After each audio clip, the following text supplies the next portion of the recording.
The Black Amazon of Mars, Chapter 9. Across the glowing ice of the valley, Stark went at a stumbling run that grew swifter and more sure as his cold, numb body began to regain its functions. And behind him, pouring out of the tower to watch, came the Shining Ones. They followed after him, gliding lightly. He could sense their excitement, the cold, strange ecstasy of triumph. He knew that already they were thinking of the great towers of stone, rising again above the Norlands, the crystal cities still and beautiful under the ice. All vestige of the ugly citadels of man gone and forgotten. The Seven spoke once more, a warning. If you turn toward us with the sword, the woman and the man will die. And you will die as well, for neither you nor any other can now use the sword as a weapon of offense. Stark ran on. He was thinking only of Kiara, with the frost crystals gleaming on her marble flesh, and her eyes full of mute torment. The cairn loomed up ahead, dark and high. It seemed to Stark that the brooding figure of Ban Craw watched him coming with those shadowed eyes beneath the rusty helm. The great sword blazed between those dead, frozen hands. The ice folk had slowed their forward rush. They stopped and waited, well back from the cairn. Stark reached the edge of the tumbled rock. He felt the first warm flare of the force waves in his blood, and slowly the chill began to creep out from his bones. He climbed, scrambling upward over the rough stones of the cairn. Abruptly then, at Ban Craw's feet, he slipped and fell, and for a second it seemed that he could not move. His back was turned toward the ice folk. His body was bent forward, and shielded so. His hands worked with feverish speed. From his cloak he tore a strip of cloth, and from the iron boss he took the glittering lens, the talisman of Ban Craw. Stark laid the lens against his brow, and bound it on. The remembered shock, the flood and sweep of memories that were not his own. The mind of Ban Craw thundering its warning, its hard-won knowledge of an ancient epic war. He opened his own mind wide to receive those memories. Before he had fought against them, now he knew that they were his own one small chance in this swift gamble with death. Two things only of his own he kept firm in that staggering tide of another man's memories. Two names, Kiara and Balin. He rose up again, and now his face had a strange look, a curious duality. The features had not changed, but somehow the lines of the flesh had altered subtly, as though it was almost as though the old conquerable king himself had risen again in battle. He mounted the last step or two, and stood before Ban Craw. A shudder ran through him, a sort of gathering and settling of the flesh, as though Stark's being had accepted the stranger within it. His eyes, cold and pale as the very ice that sheathed the valley, burned with a cruel light. He reached, and he took the sword out of the frozen hands of Ban Craw. As though it was his own, he knew the secret of the metal rings that bound its hilt. Below the ball of crystal, the savage throb of the invisible radiation beat at his quickening flesh. He was warm again, his blood running swiftly, his muscles sure and strong. He touched the rings and turned them. The fan-shaped aura of force that had closed the gates of death narrowed in, and as it narrowed, it leapt up from the blade of the sword in a tongue of pale fire, faintly shimmering, made visible now by the full force of its strength. Stark felt a wave of horror bursting from the minds of the ice folk as they perceived what he had done, and he laughed. His bitter laugh rang harsh across the valley as he turned to face them, and he heard in his brain the shuddering, silent shriek that went up from all that gathered company. Bancroft! Bancroft has returned! They had touched his mind. They knew.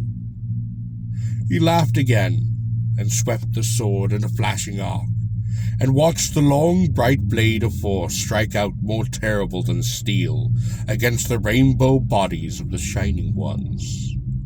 They fell. Like flowers under a scythe they fell. And all across the ice the ones who were yet untouched turned about in their hundreds, and fled back toward their tower. Stark came leaping down the cairn, the talisman of Bancroft bound upon his brow, the sword of Bancroft blazing in his hand. He swung that awful blade as he ran. The force beam that sprang from it cut through the press of creatures fleeing before him, hampered by their own numbers as they crawled back along the archway. He had only a few short seconds to do what he had to do.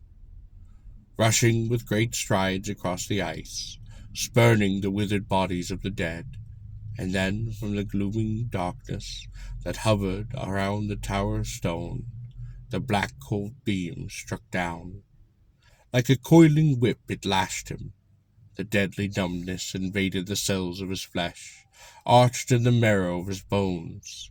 The bright force of the sword battled the chill invaders, and a corrosive agony tore at Stark's inner body, where the antipathetic radiations raged war. His steps began to falter. He gave one hoarse cry of pain, and then his limbs failed, and he went heavily to his knees. Instinct only made him cling to the sword. Waves of blinding anguish racked him. The coiling lash of darkness encircled him, and its touch was the abysmal cold of outer space, striking deep into his very heart. Hold the sword close. Hold it closer, like a shield. The pain is great, but I will not die unless I drop the sword. Bancroft the Mighty had fought this fight before. Stark raised the sword again, close against his body. The fierce pulse of its brightness drove back the cold. Not far, for the freezing touch was very strong, but far enough so that he could rise again and stagger on. The dark force of the tower withered and licked about him. He could not escape it. He slashed it in blind fury with the blazing sword, and where the forces met a flicker of lightning leaped upon the air, but it would not be beaten back. He screamed out at it, a raging cat cry that was all Stark, primitive fury at the necessity of pain, and he forced himself to run, to drag his tortured body faster across the ice. Because Kiara is dying, because the dark cold wants me to stop. The ice folk jammed and surged against the archway in a panic hurry to take refuge far below in their many-leveled cities. He raged at them. They were part of the cold, part of the pain. Because of them, Kiara and Balin were dying. He sent the blade of force lancing among them, his hatred rising full tide to join the hatred of Bancroft that lodged upon his mind. Stab and cut and slash, with the long terrible beam of brightness, they fell and fell, the hideous shining folk, and Stark sent the light of Bancroft's weapons sweeping through the tower itself, through the openings that were like windows in the stone, again and again, stabbing through those open slits as he ran, and suddenly the dark beam of force ceased to move. He tore out of it, and it did not follow him, remaining stationary as though fastened to the ice. The battle of forces left his flesh. The pain was gone. He sped on to the tower. He was close now. The withered bodies lay in heaps before the arch. The last of the ice folk had forced their way inside, and holding the sword level like a lance, Stark leapt in through the arch, into the tower. The shining ones were dead where the destroying warmth had touched them. The flying spiral ribbons of ice were swept clean of them. The arching bridges and the galleries of that upper part of the tower. They were dead along the ledge, under the control bank. They were dead across the mechanism that spun the frosty doom around Kiara and Balin. The whirling disk still hummed. Below, in that stupendous well, the crowding ice folk made a seething pattern of color on the narrow ways. But Stark turned his back on them and ran along the ledge, and him was the heavy knowledge that he had come too late. The frost had thickened around Kiara and Balin. It encrusted them like stiffened lace, and now their flesh was overlaid with a diamond shell of ice. Surely they could not live. He raised the sword to smite down at the whirling disk, to smash it. But there was no need. When the full force of that concentrated beam struck it, meeting the focus of shadow that it held, there was a violent flare of light, a shattering of crystal, and the mechanism fell silent. The glooming veil was gone from around the ice-shelled man and woman. Stark forgot the creatures in the shaft below him. He turned the blazing sword full upon Kiara and Balin. It would not affect the thin covering of ice. If the woman and the man were dead, it would not affect their flesh, any more than it had Bancraw's. But if they lived, if there was still a spark, a flicker beneath the frozen mail, the radiation would touch their blood with warmth and start again the pulse of life in their bodies. He waited, watching Kiara's face. It was still as marble, and so very white. Something, instinct, or the warning mind of Bancraw that had learned 1,000,000 years ago to beware the creatures of the ice, made him glance behind him. Stealthy, swift and silent, up the winding ways they had came. They had guessed that he had forgotten them in his anxiety. The sword was turned away from them now, and if they could take him from behind, stun him with the chill force of the scepter-like rods they carried. He slashed them with their sword. He saw the flickering beam go down and down the shaft, saw the bodies fall like drops of rain, rebounding here and there from the flying spans, and carrying the living away with them. He thought of the many levels of the city. He thought of all the countless thousands that must inhabit them. He could hold them off on the shaft as long as he wished if he had no other need for the sword.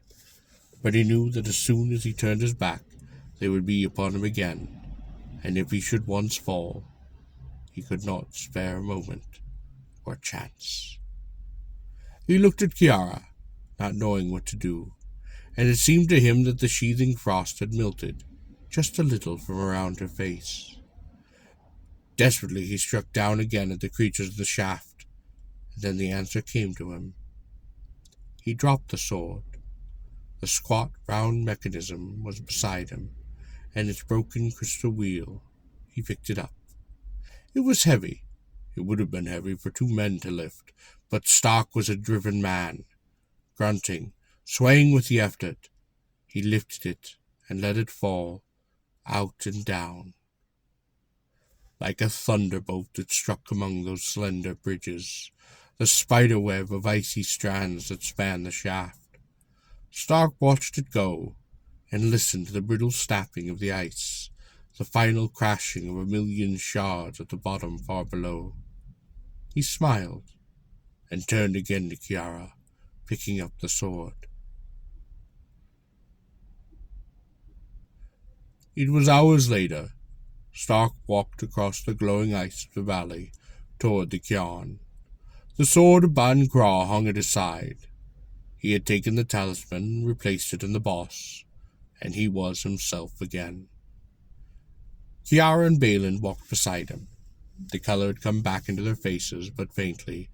They were still weak enough to be glad of Stark's hands to steady them. At the foot of the cairn they stopped, and Stark mounted it alone. He looked for a long moment into the face of Ban Craw. Then he took the sword, carefully turned the rings upon it, so that their radiation spread out as it had before, to close the gates of death.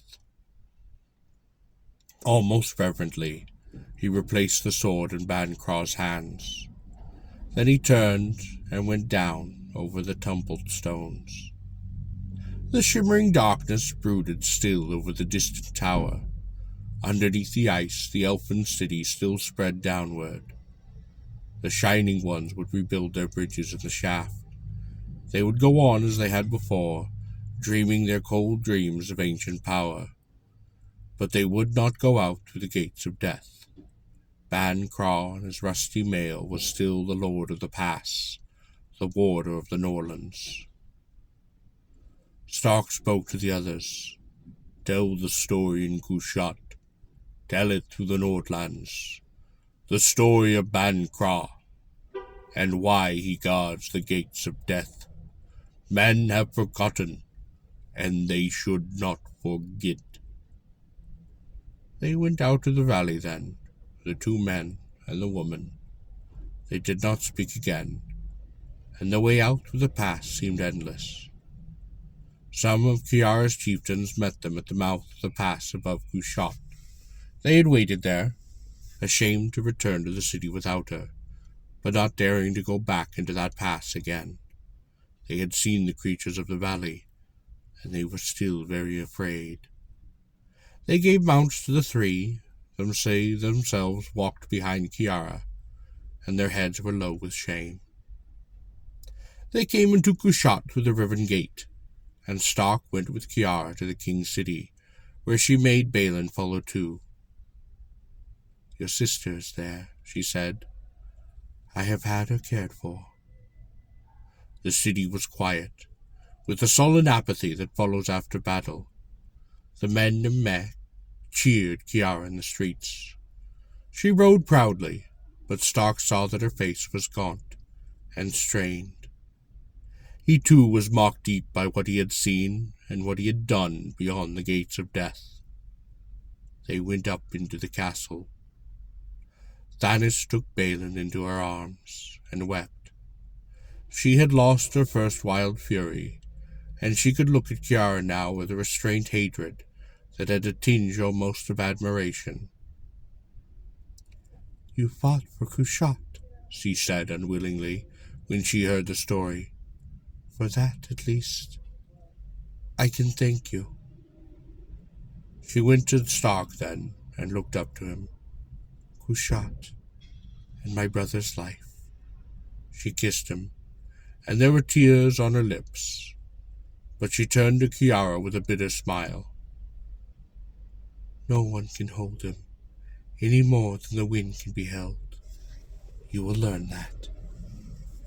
She went out then with Balin, and left Stark and Kiara alone in the chamber of the king. Kiara spoke. The little one is very shrewd. She unbuckled the hauberk and let it fall, standing slim in her tunic of black leather, and walked to the tall windows that looked up into the mountains. She leaned her head warily against the stone. An evil day, an evil deed, and now I have Kushat to govern, with no reward of power from beyond the gates of death. Oh, how men can be misled. Stark poured wine from the flagon and brought it to her. She looked at him over the rim of the cup with a certain wiry amusement. The little one is shrewd, and she is right. I don't know that I can be as wise as she. Will you stay with me, Stark, or will you go? He did not answer at once, to which she asked him, What hunger drives you, Stark? It is not conquest as it is with me. What are you looking for that you cannot find? He thought back across the years, back to the beginning, to the boy N'Chaka, who had once been happy with Old One and little Tika, in the blaze and thunder and bitter frosts of the valley in the twilight belt of Mercury. He remembered how all that had ended under the guns of the miners, the men who were his own kind. He shook his head. I don't know. It doesn't matter. He took her between his two hands, feeling the strength and splendor of her, and it was oddly difficult to find words. I want to stay, Kiara. Now, this minute, I could promise that I would stay forever, but I know myself. You belong here. You will make Kushat your own. I don't, and someday I will go. Kiara nodded. My neck also was not made for chains, and one country is too little to hold me. Very well, Stark. Let it be so. She smiled and let the wine cup fall.